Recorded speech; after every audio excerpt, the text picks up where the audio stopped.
177.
Je vous invite à regarder, s'il vous plaît.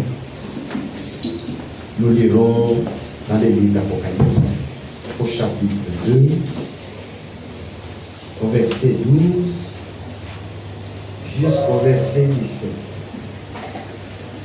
Avant cela, inclinons nos têtes, je vais prier. Seigneur notre Dieu, notre Père, nous nous réjouissons dans l'espérance de savoir que tu nous as préparé une cité aux mille lumières, un pays au-delà des étoiles, où nous vivrons éternellement avec toi, où nous serons dans la joie éternelle et personne ne nous ravira cette joie. Voilà pourquoi nous nous sommes rassemblés, pour recevoir ta parole. Ta parole est une lampe à notre pied et une lumière sur notre sentier. Ainsi maintenant, bénis la lecture de ta parole. Amen. Et bénis sa proclamation. Amen. Nous nous attendons à toi encore. Nous croyons que tu nous béniras à l'écoute de ta parole. Car nous les demandons avec foi au nom de Jésus-Christ. Amen. Amen. Apocalypse chapitre 2, verset 12. Écrit à l'ange de l'église de Pergame. Voici ce que dit celui qui a l'épée aiguë à deux tranchants. Asseyez-vous s'il vous plaît. Nous continuons de lire. Je sais où tu demeures. Je sais que là est le trône de Satan. Tu retiens mon nom. Tu ne m'as pas renié, tu n'as pas renié ma foi. Même au jour d'Antipas, mon témoin fidèle, qui a été mis à mort chez vous, là où Satan a sa demeure. Mais j'ai quelque chose contre toi. C'est que tu as déjà attaché à la doctrine de Balaam, qui a enseigné à Balak à mettre une pierre d'achoppement devant les fils d'Israël, pour qu'ils mangeassent des viandes sacrifiées aux idoles et qu'ils se livrassent à l'impudicité. Et même toi aussi, tu as déjà attaché pareillement à la doctrine de Nicolaï. Répands-toi. Amen. Donc, sinon je viendrai à toi bientôt. Je le combattrai avec l'épée de ma bouche. Et celui qui a des oreilles entende ce que l'Esprit dit aux églises. À celui qui vaincra, je donnerai de la manne cachée. Je lui donnerai un caillou blanc. Et sur ce caillou est écrit un nom nouveau que personne ne connaît, si ce n'est celui qui le reçoit.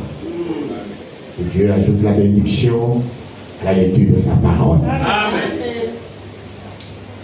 Par la grâce de Dieu, nous avons terminé avec le deuxième âge de l'Église. L'âge des Smyrne. Nous avons parlé du premier âge de l'Église toute une semaine.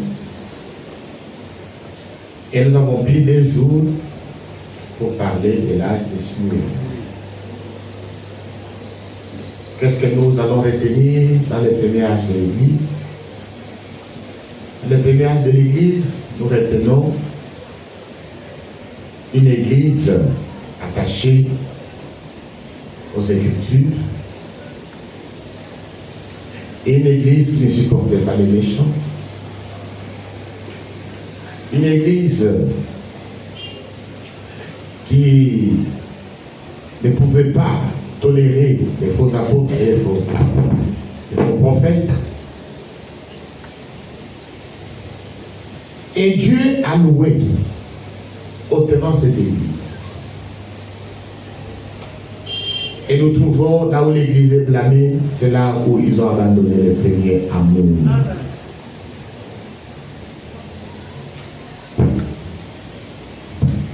Et une exhortation leur est faite. Souviens-toi de là où tu es tombé et répands-toi.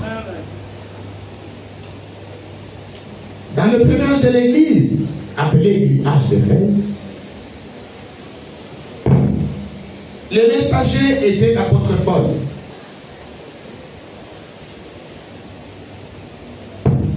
Et nous avons vu le deuxième âge de l'Église. Qu'est-ce que nous avons retenu dans le deuxième âge de l'Église? Le deuxième âge de l'église s'appelle l'âge de Smyrne. Dans le mot Smyrne, il y a le mot myrrhe, qui signifie amertume. C'est l'âge de la persécution. La persécution a commencé avec les diacres Étienne, qui fut lapidé à mort. Il était persécuté par ses frères juifs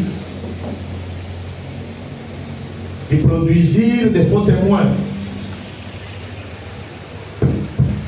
qui accusaient Étienne de vouloir bouleverser les traditions juives. Et leur foi fut lapidée. Le Seigneur a préparé l'esprit des disciples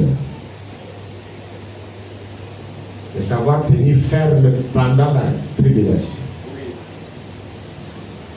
De ne pas avoir peur de ce qui tue le corps. Amen. Mais de craindre celui qui a le pouvoir de tuer l'âme. Amen.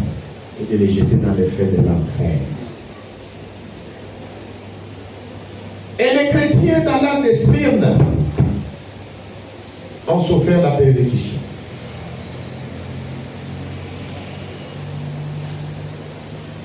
Après la persécution juive, c'est la persécution romaine qui commença contre l'Église avec l'empereur Néron.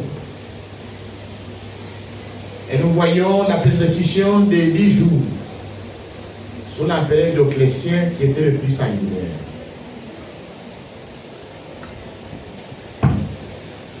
Les chrétiens de Smyrne devaient rester fidèles jusqu'à la mort. Et la récompense est que Dieu devait leur donner une couronne de vie. Amen. Ces chrétiens étaient les héros de la foi qui ont accepté de souffrir et de sceller leur témoignage par leur propre sang. Ils ont subi les moqueries, ils ont subi la nudité, le péril, le paix. Ils étaient sciés, lapidés, et ils sont restés fermes. Amen. Quelle était la promesse faite au vainqueur? Il dit, tu n'auras pas souffert de la seconde mort. Qu'est-ce qui a retenu notre attention? Ce qui a retenu notre attention, c'est que l'évangile que vous avez entre vos mains ruisselle du sang des martyrs. Amen. Il y a des hommes et des femmes, à cause de leur foi, ont scellé leur témoignage par leur propre sang. Ils ont été jetés dans les arènes où il y avait des bêtes sauvages à cause de leur foi. Ils ont été dévorés.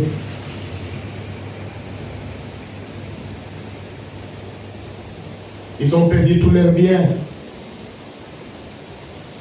Ils ont vécu une vie d'errance dans des cavernes, ils se cachaient dans les galeries. On les poursuivait, partout on les trouvait, ils étaient tués. Mais ils sont restés fermes. Bien-aimés frères et sœurs, c'est par beaucoup de tribulations que nous devons entrer dans le royaume de Dieu. Que Dieu nous vienne en aide, nous qui sommes nonchalants, qui se découragent pour un peu de difficultés seulement. Nous voulons reculer, nous voulons aller en arrière, retourner en arrière, parce que nous avons manqué peut-être un emploi, parce que nous avons peut-être manqué la bonne santé, parce que nous avons peut-être manqué le mariage. Toutes ces choses, comparativement à ce que nos frères dans l'âge d'esprit ont souffert, c'est très moindre. Amen. Quel sera votre témoignage? Quel sera mon témoignage devant ces hommes et ces femmes qui ont accepté de souffrir la mort à cause de leur foi. Que Dieu nous vienne en aide. Amen.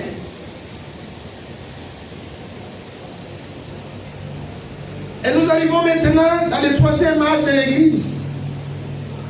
Ces âges sont des époques, des périodes. C'est pourquoi nous avons donné même, nous avons montré même tel âge va de tel à telle époque. Et qui étaient les messagers à l'âge de Smyrne? C'était Irénée. Irénée était un Français, né à Smyrne, et qui est devenu pasteur à Lyon, parce qu'il était de nationalité française. Il a sillonné la France, prêchant l'évangile. Dans son église, les miracles étaient très fréquents. Les baptêmes du Saint-Esprit étaient fréquents. La résurrection des morts et beaucoup de miracles et signes. On pouvait même arrêter la pluie par la prière. À cause de cela, tout le monde était conscient que Dieu travaillait avec eux. Amen. L'âge de Smyrne, c'est l'âge de la persécution. Le troisième âge de l'Église s'appelle l'âge de Pergame. Que le nom de Jésus-Christ soit glorifié. Amen. Qui est l'ange messager? Un autre Français. Saint-Martin. Oui. Qu'on appelait les miséricordieux. Miséricordieux signifie quoi? Qui exprime la miséricorde, qui pardonne. La miséricorde est une forme de compassion pour les malheurs d'autrui, à laquelle s'ajoute la notion de générosité, de bonté gratuite. Martin était un homme généreux. Martin était un homme compatissant. Pourquoi? Martin était un soldat, un officier dans l'armée romaine. Alors qu'il faisait la patrouille pendant la nuit. C'était une nuit d'hiver, il faisait très froid. Lui, en tant que soldat, il était bien couvert contre le froid. Mais arrivé au bord de la route, il a trouvé un pauvre mendiant qui grelottait de froid, qui était presque mourant, qui n'avait pas une tenue adéquate, appropriée. Quand Martin l'a vu, il fut ému de compassion pour ces mendiants.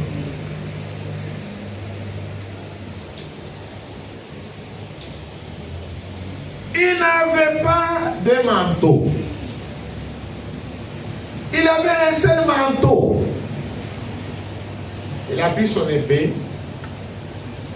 Il a coupé les manteaux en deux. Il a pris une moitié du manteau. Il a couvert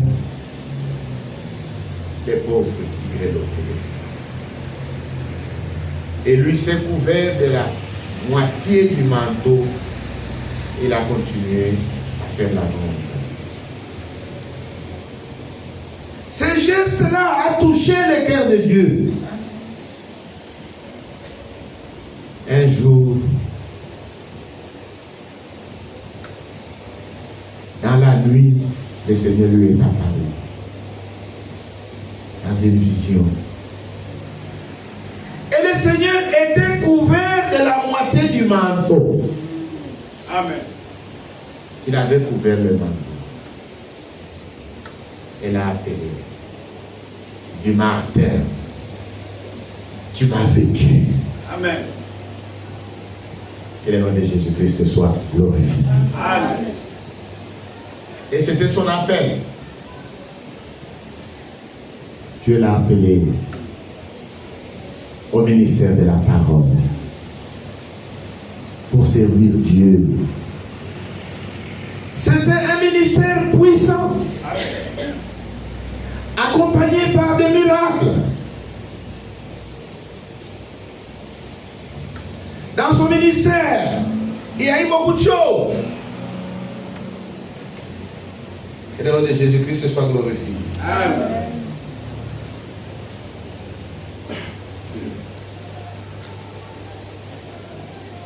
Martin a accompli beaucoup de miracles comme Pierre. Lorsque son ombre touchait les malades étaient guéris. Jusqu'à Martin passé, on prenait les malades, on mettait du côté où il y avait son ombre, juste son ombre, guérissait les malades. Que le nom de Jésus-Christ soit glorifié. Amen. Un jour, il était dans son bureau à l'église en train de méditer. Un mendiant est venu pour chercher Martin. Il a trouvé les diacres. Les diacres ont tout fait pour l'empêcher parce que Martin était dans le bureau en train de méditer. Et les mendiants ont tout fait pour entrer dans le bureau de Martin. Qu'est-ce que ces mendiants cherchaient? Ces mendiants cherchaient des vêtements. Martin n'avait pas le temps de sortir de son bureau pour aller à la maison, lui donner une autre tenue. Martin a pris seulement la tenue qu'il avait. Ces jours-là, pour prêcher avec, c'est ce qu'il a donné à ses pauvres. Il s'est présenté devant la chaire avec une tenue qui n'était pas tellement propre. Parce que la meilleure tenue qu'il avait, il avait donné son corps. Ces jours-là, la colonne de feu est descendue. Et Martin a prêché entouré par la colonne de feu. Amen. Il était environné par la lumière pendant la réunion. Martin était un saint homme de Dieu. Amen. Un jour, il y avait des chrétiens qui étaient persécutés. Ces chrétiens devaient être emprisonnés ou tués. Celui qui avait les derniers mots pour libérer ces chrétiens, c'était le roi. Alors Martin alla pour plaider en faveur des chrétiens. Arrivé à la cour royale, les portillons étaient fermés. Le roi ne voulait pas que Martin entre dans la cour royale. Martin se tenait là-bas, il pria et la barrière s'ouvrit d'elle-même. Quand il entra, même les gardes ne savaient plus l'arrêter. C'était un miracle qui s'était produit. Comment la barrière peut s'ouvrir toute seule? Il est allé juste devant le roi. Le roi était assis sur son fauteuil, sur son trône. Il ne voulait même pas approcher Martin.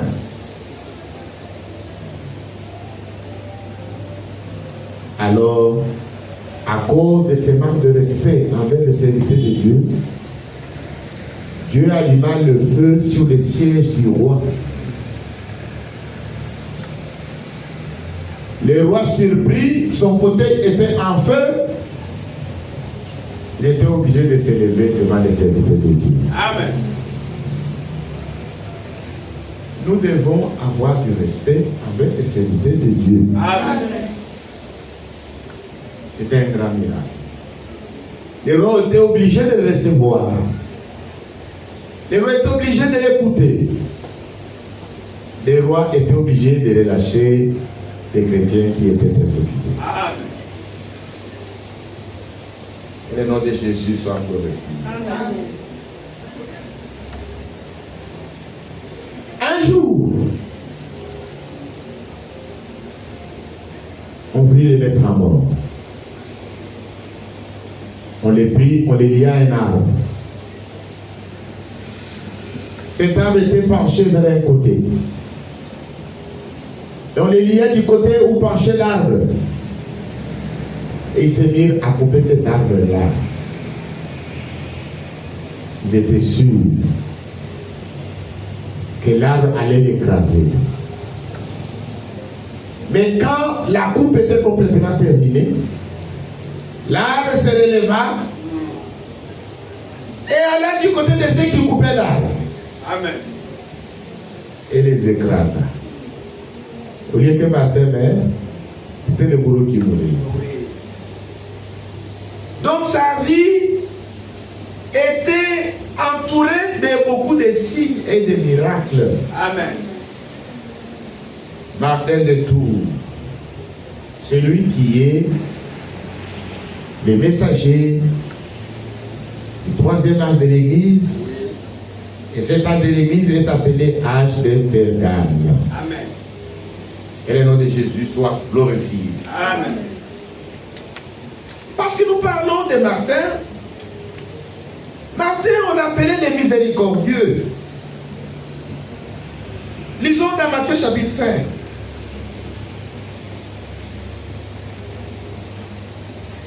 Au verset 7. Heureux les miséricordieux, car ils obtiendront miséricorde. Amen. Il y a une béatitude ici. Une bénédiction est prononcée pour les miséricordieux.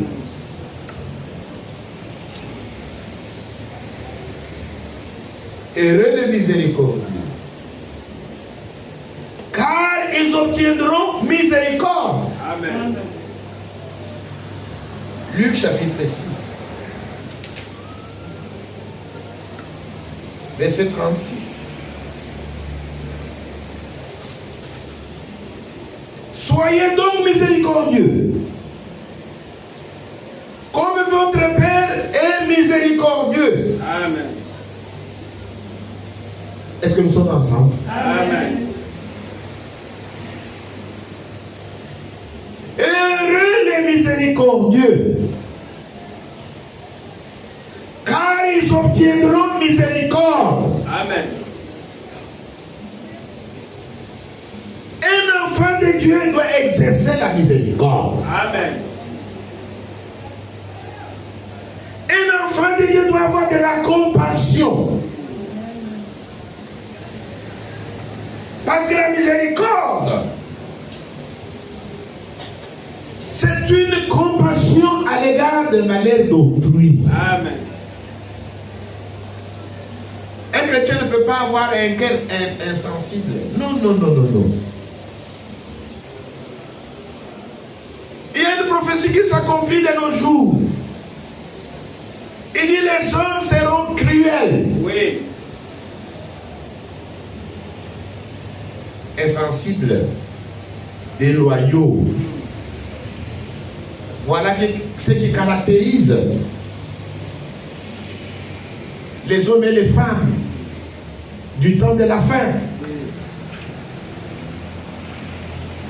Ce sont des gens cruels, insensibles, déloyaux, irréligieux, calomniateurs, fanfarons. C'est ce qu'ils sont. Mais nous, en tant que fils et filles de Dieu,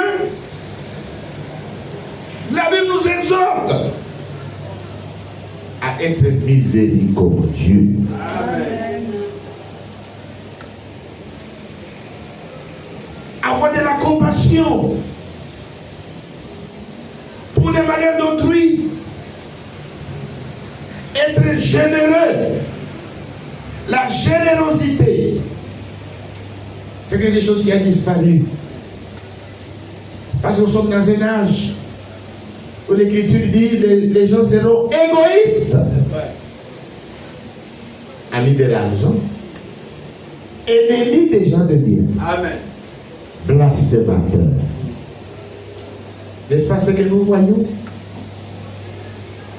Heureux et miséricordieux, car ils obtiendront miséricorde. Amen.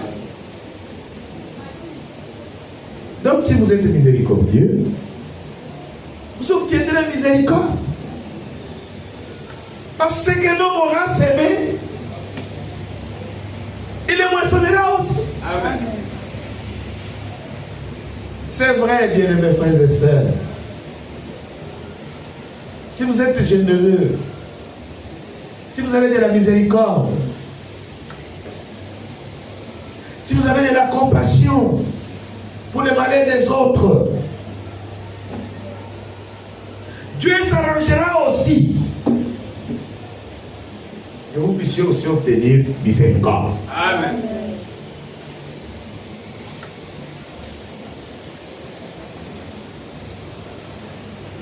Vous pouvez exercer la générosité avec un peu seulement d'argent.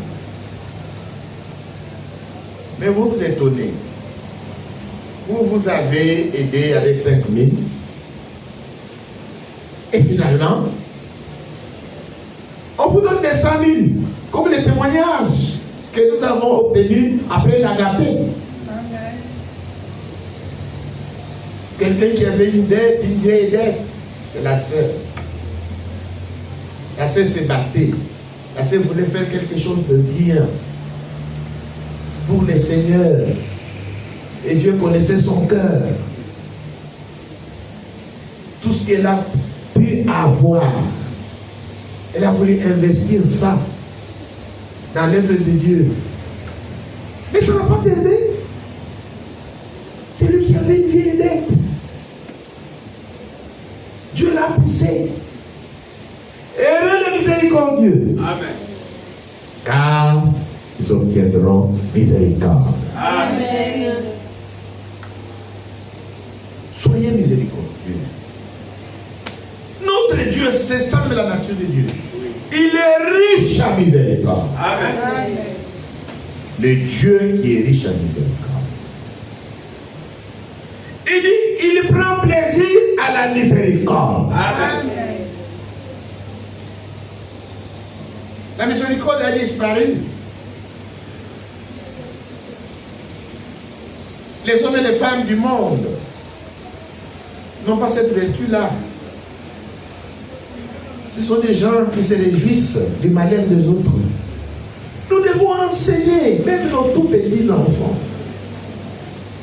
Ils doivent être miséricordieux. Nous devons leur interdire, lorsque quelqu'un est tombé ou quelqu'un se fait mal, de dire tiens. Ça, c'est le manque de miséricorde. Nous devons toujours compatir au malheur des autres. Amen.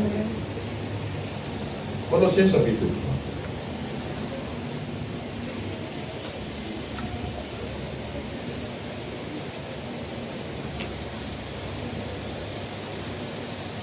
Colossiens chapitre 3, verset 12.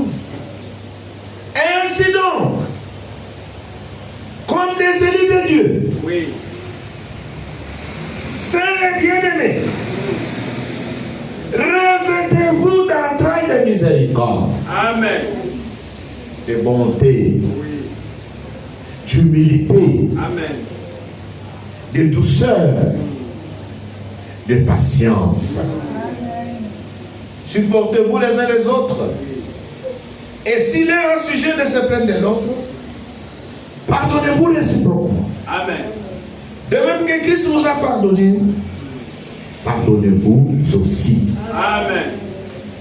Mais par-dessus toutes ces choses, revêtez-vous de la charité, qui est le lien de la perfection. Amen. Que la paix de Christ, à laquelle vous avez été appelés pour former un seul corps, règne dans vos cœurs et soyez reconnaissants. Amen. Que la parole de Christ habite parmi vous abondamment. Instruisez-vous, exhortez-vous les uns les autres en toute sagesse, par des psaumes, par des hymnes, par des cantiques spirituels, chantant à Dieu dans vos cœurs sous l'inspiration de la grâce. Amen. Et quoi que vous fassiez, en parole ou en œuvre, faites tout au nom du Seigneur Jésus. Alléluia. En rendant par lui les actions de grâce à Dieu le Père. Amen.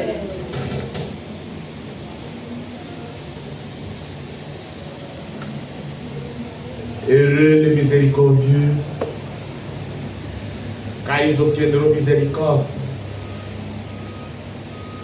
Notre Dieu est riche en miséricorde.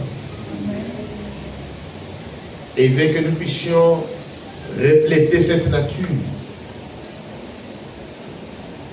Soyez miséricordieux. Comme des élus de Dieu saint bien-aimés. Soyez revêtus d'entrailles de miséricorde. Amen. Un chrétien, on doit le reconnaître par un cœur miséricordieux, c'est-à-dire un cœur compatissant. Un chrétien, on le reconnaît par la compassion. Amen. Mais celui qui n'est pas miséricordieux, c'est un homme méchant.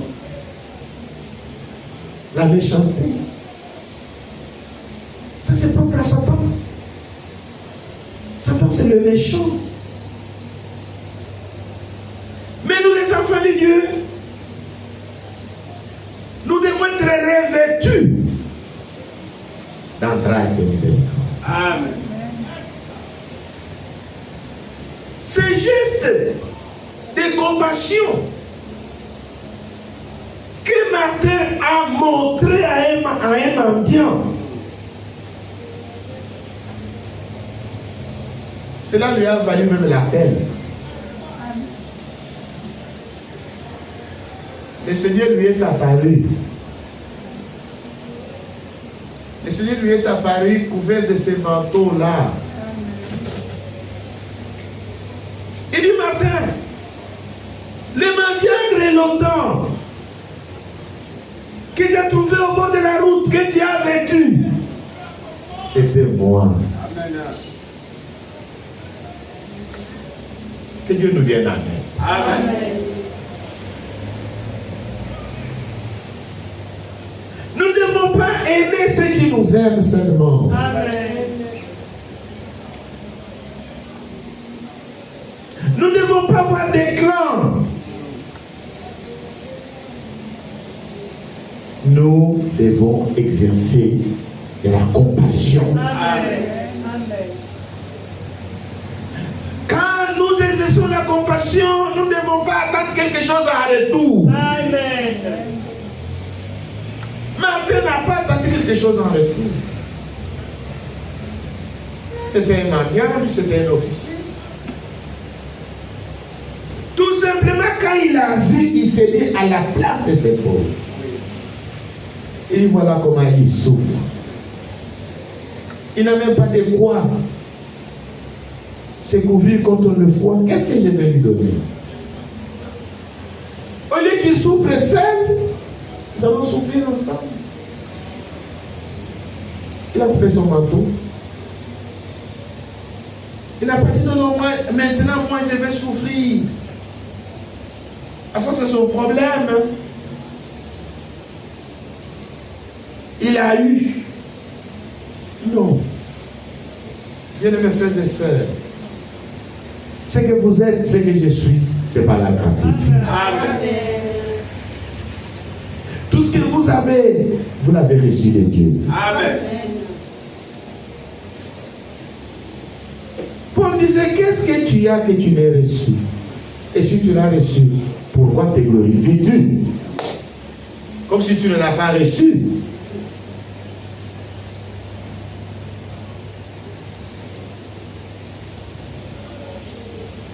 Que Dieu nous vienne en aide. Amen. Jésus a dit, lorsque vous donnerez un verre d'eau à l'un de ces petits, parce qu'il est mon disciple, c'est à moi que vous l'aurez. Amen. Tout ce que vous faites à un enfant de Dieu, vous le faites directement à Jésus-Christ. Amen. C'est ce qu'il a dit. C'est lui qui vous reçoit, mais reçoit. Amen. C'est lui qui donnera un verre d'eau froide à l'un de ses petits, parce qu'il est mon disciple, il recevra une récompense. Et le miséricordieux, car ils obtiendront miséricorde. Amen. Soyez miséricordieux. Revêtez-vous d'entrailles de miséricorde, Amen. de bonté, de compassion. Amen. Et ainsi donc, Colossiens chapitre 3, verset 12. Comme des élus de Dieu, saints et bien-aimés, revêtez-vous d'entrailles de miséricorde, de bonté, d'humilité, de douceur, de patience. Amen. La miséricorde.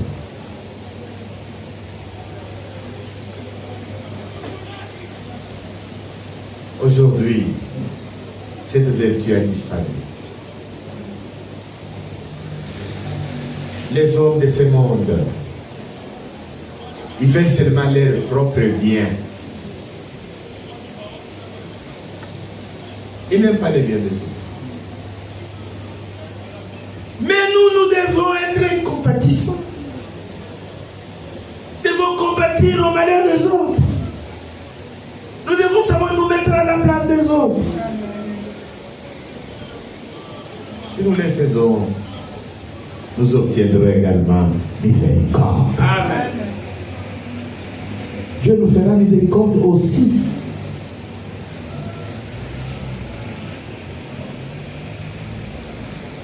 Tout ce que vous faites, c'est une sémence que vous semez. Et vous récolterez ce que vous aurez semé. Celui qui sème les vents récolte la tempête. Amen.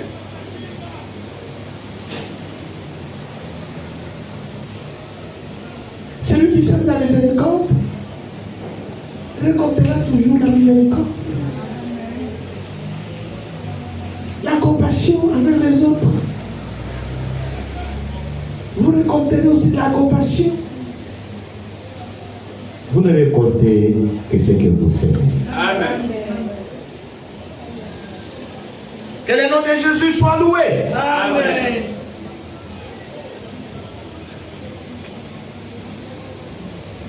Nous allons creuser beaucoup l'âge de Pérgame le dimanche, si le Seigneur nous prête. Qu'est-ce que nous pouvons retenir dans l'âge de Pérgame? Pérgame signifie mariage. Dans l'âge de Pérgame, c'est l'âge où l'Église s'est mariée à l'État romain. Le christianisme s'est mélangé au paganisme. Et c'est vu la naissance de l'Église catholique romaine. L'Église catholique romaine est le mélange du christianisme et du paganisme. Dans l'âge de Éphèse, les chrétiens d'Éphèse haïssaient les œuvres des Nicolaïtes. Parce que nous avons dit que chaque réveil produit des jumeaux. Oui. Ainsi, dans le prénom de l'Église, nous trouvons les œuvres des Nicolaïtes. C'est-à-dire, il y avait dans l'Église des chrétiens spirituels et des chrétiens charnels. Amen. Qui sont les chrétiens spirituels dans le pèlerinage de l'Église? Ce sont les chrétiens qui étaient dans l'Église et qui ont expérimenté le baptême du Saint-Esprit et la nouvelle naissance. Amen. Ils ont expérimenté la conversion. Ils sont devenus de nouvelles créatures. Ils ont reçu la nature divine. Pendant que les chrétiens charnels sont des chrétiens et des chrétiennes qui se sont joints à l'Église sans pouvoir accepter de passer par la nouvelle naissance. Ils sont restés dans l'Église tout en étant charnels. Ceux qui sont devenus maintenant une pierre de scandale pour les autres.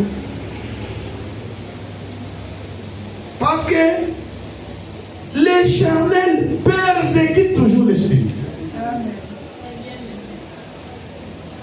Mais les spirituels n'ont jamais persécuté les charnels. Amen.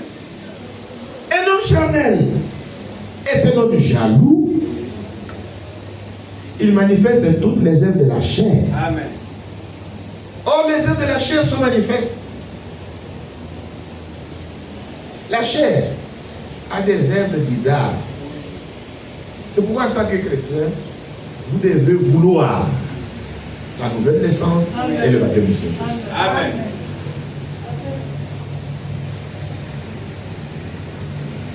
Regarde les œuvres qui s'attachent à un homme charnel.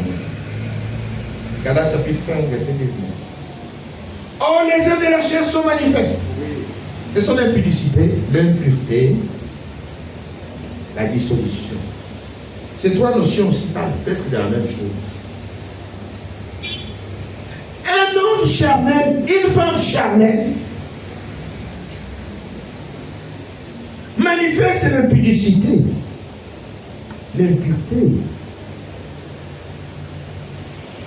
Quand il vient dans l'église, il trouve une femme. Après l'avoir souillée, il abandonne. Toujours dans la même église, il trouve encore une autre. Il abandonne. Toujours dans la même église, il trouve une autre. Pourquoi tu as abandonné la première? Incrédule. Pourquoi tu as abandonné la deuxième? Insoumise. Pourquoi tu as abandonné la troisième? Elle ne comprend pas les choses de Dieu. Elle n'est pas spirituelle. Non. Quand un homme fait ça, il n'a pas encore expérimenté le salut. Amen. Il est charnel. Et tous ceux qui essaient de le reprendre sur cette vie-là, ils deviennent ses ennemis. Une femme charnelle, la même chose. Quand il vient dans l'église, c'est pour faire de tous les frères ses copains. C'est une femme dangereuse qui manifeste les œuvres de la chair. C'est pourquoi nous devons expérimenter la nouvelle naissance. Amen. Et le baptême du Saint-Esprit pour être de nouvelles créatures. Amen. Si quelqu'un est en Christ, il est une nouvelle créature. Les choses anciennes, les œuvres de la chair sont passées, toutes choses sont devenues nouvelles. Amen.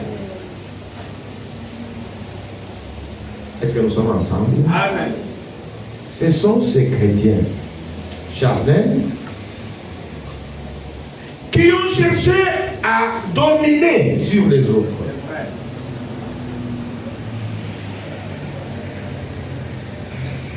Que la Bible appelle les œuvres de Nicolaïtes. Nico signifie dominer. Les laïcs.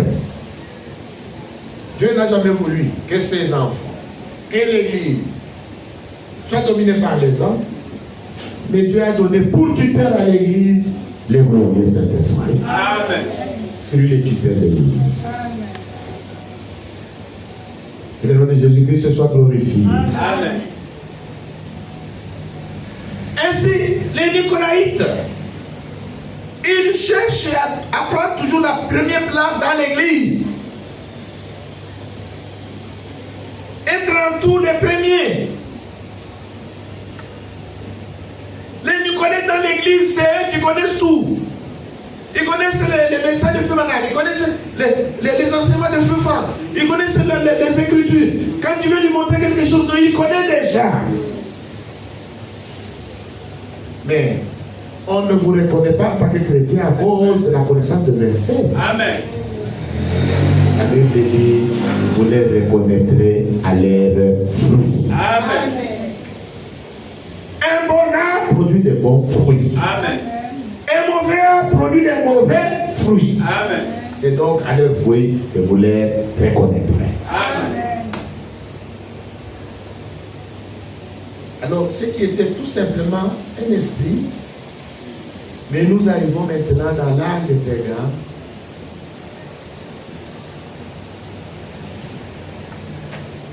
Les œuvres de Nicolaïtes, ceux qui voulaient s'élever, dans l'âge de Pérgame, c'est devenu toute une doctrine. Constantin, qui était l'empereur à ce temps-là, qui a vu comment l'Église prospérait, qui a combattu les chrétiens sans les vaincre. Maintenant, il s'est rapproché d'eux pour s'associer à eux. Amen. Pour dire, voilà, je suis devenu aussi un chrétien. Comme c'était un politicien rusé. C'est comme ça qu'il s'est introduit dans l'église. Et il a saisi ce qui avait l'esprit de Nicolaïte. Et il a convoqué une réunion qu'on appelle le Conseil de Nicée, pour qu'on puisse un peu voir la doctrine de l'église, principalement la divinité. C'est au Conseil de Nicée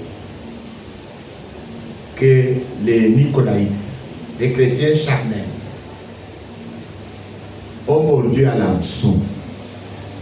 Ils ont accepté toutes les propositions de l'empereur et ils ont accepté que l'Église et l'État s'associent. Ils ont fait des concessions.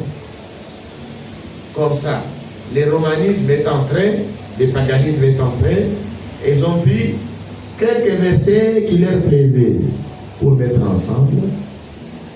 Et c'est cela qui a donné naissance à l'Église catholique romaine. C'est dans l'âge de Pérgame. L'âge de Pérgame, l'Église s'est mariée à l'État. Le paganisme s'est mélangé au christianisme. Les véritables chrétiens sont sortis de cette organisation. Ils étaient persécutés. Ceux qui ont accepté cette nouvelle forme de religion sont restés à l'organisation catholique romaine. Amen. Pour ce soir, que Dieu vous bénisse. Amen. Revenez. Et dimanche, nous allons creuser ça ensemble. Ainsi, nous allons nous mettre debout. Nous allons demander à Dieu de faire de nous des miséricordes. Qu'est-ce que nous allons retenir? Et les miséricordes.